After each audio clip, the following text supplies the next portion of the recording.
Hi guys, I don't have any students this morning, so I thought I'd make you a quick video.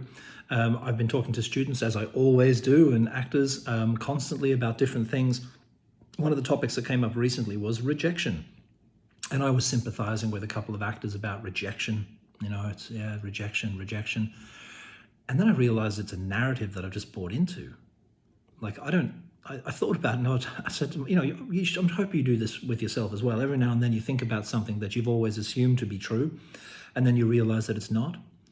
And you kind of have a good hard look at yourself and realize, I've been bullshitting myself for years on that, right? I've never felt rejected, ever, in this business. I'm not a Hollywood star, but I've certainly never felt rejected. And then I realized there is no rejection. Where's the rejection? Where is this thing that we call rejection? So I'll talk about it briefly in two different ways, right? Number one, when you go for a part, when you get a self-tape and you put it in and you don't get that part, have you been rejected? Of course not. You were invited to self-tape for a major television series or something, or a film. That's not rejection, that's inclusion. Just because you don't get the part doesn't mean you've been rejected. They haven't rejected your self-tape into some trash bin somewhere. You've been included. You've been invited into that place. That's a victory. That's inclusion. That's not rejection. Okay? So let's say you get the part. Obviously, you get the part. Let's say you don't. The reasons why you don't get those parts are many and varied, and you will probably never know why, but it will probably, in fact, I can guarantee you, if you've trained and practiced and you know your technique and you've trained it, under some kind of training regime that teaches you a proper acting technique that you can then practice and apply to your scripts that you get to self-tape, it won't be because of your acting. They'll be looking at that going, yeah, that's good, that's good. That I like that guy. What do you think, director? And the director will go, yeah, that's really good. I think I want that guy, though, with the tan skin instead of that guy with the really Celtic kind of light skin for this. What do you think? Yeah, I can see that, because that would look really good with the woman who's been cast in that part and the guy who's been cast as his brother, Yeah. And so Dave misses out. Has Dave been rejected because he's got Celtic-looking skin? No. Dave's been included. And Dave didn't get the part.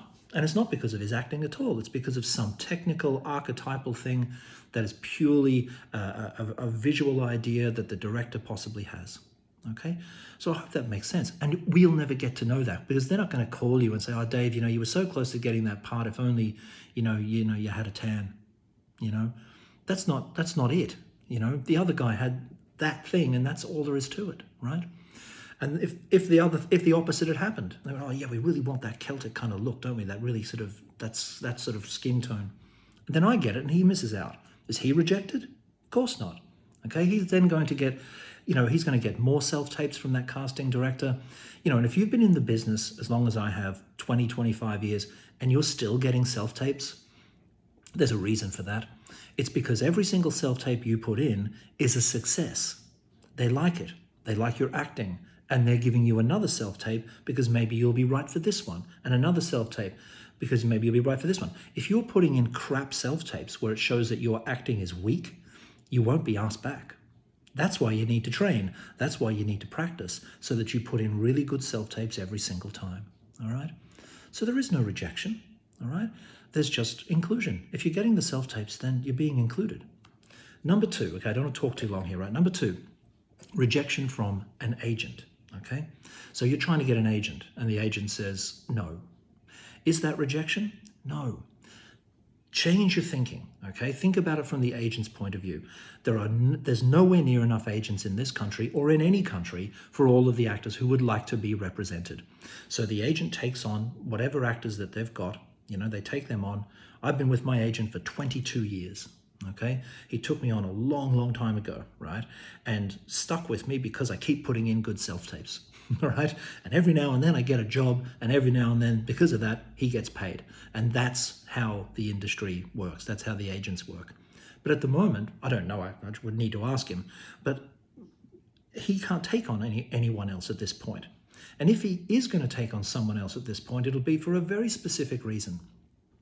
Maybe that actor right there can speak, I don't know, Dutch, or something like that, or and right now Vikings is a big thing. I might be able to get that person some work and get them paid and get me paid. It's a business, okay? There's nothing mercenary, there's nothing ruthless about that. It's just the business, okay? So if an agent has space on their books, yeah, they will fill it with people that don't that where those archetypes aren't filled already on their books. They might already have 10 46-year-old males. Why would they take on two more, right? If they're not getting the work for the 10 that they have, all right? Sometimes agents expand, okay? So you might send your stuff to an agent and they might say, look, I'm not taking anyone else on at the moment, but really thanks for sending your stuff. I appreciate that. That's not rejection. That's just the fact that they're not taking anyone else on. They'd be delighted to make money with you. That's what agents and actors do together. They make money together. They make a living together, yeah? They'd be delighted to do that with you. Again, if you send in a really good self-tape and your headshot and your showreel material and all of that is great and professional and the acting is good, they'll be delighted to take you on. But often, most of the time, they simply can't. Obviously, if you send them a self-tape where the acting is weak, they're not going to take you on, man, because they're not going to want to send you in for a self-tape with some really big professional casting director with a big professional production to cast, and for them to look at it and go, well, that was a waste of 3 minutes of my time, you know? They're not going to do that. So again, do your training, do your practice, make sure you're ready for these things, all right? It happens. If you send your stuff to an agent and they say, we can't help you right now, send it again in 18 months' time, because their circumstances may have changed.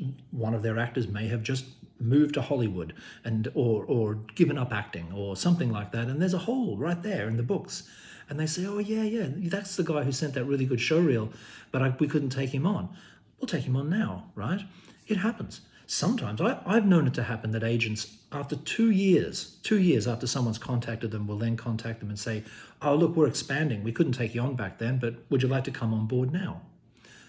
There are other agents who prefer to remain small, and that's fine too. That's their choice. They're boutique agencies where they've just got, one person, in charge of a whole bunch of actors, right? And if they take on any more than that, they're going to snow themselves under with stress and anxiety and too much to do. So they just concentrate on a small, number of actors. I've been talking way too much lately. I should just give myself a rest, but I can't help myself. So that's how the business goes, guys, all right? It's not about rejection, okay? Don't feel like you're being rejected if you get a self-tape and you don't get the part. That's actually not how it works. There's no such thing as rejection. There's no such thing as competition. You're not competing with anybody else because you don't know what the preference of that director was at that time. What am I going to do? Go and lie on a sunbed and get the tan that guy got the thing for? The very next thing I get, they might want the Celtic skin. Trying to chase what you think the industry wants like that is like chasing rabbits. Be yourself, okay? Do your work. Do your training. Apply your technique that you've learned to your texts until it becomes subconscious, until it becomes body memory to you, okay? And then once you've got that going, then you'll start to pick up the jobs, okay? And people in my courses have been, just there last week, one of my actors picked up a nice little role, very first role in a major television series that's being cast at the moment. Lovely, okay? Does he have an agent? Nope. Just did his work, worked really hard, invested his time, his money, and his energy into really good training, sent his stuff into the casting directors and got himself a part. And who knows where it will go from here, okay? Anyway, guys, I won't talk any longer. I hope that means something to you, all right? There's lots of work coming in soon, like the summer's coming. There's always more shooting when the summer comes, when the weather's good.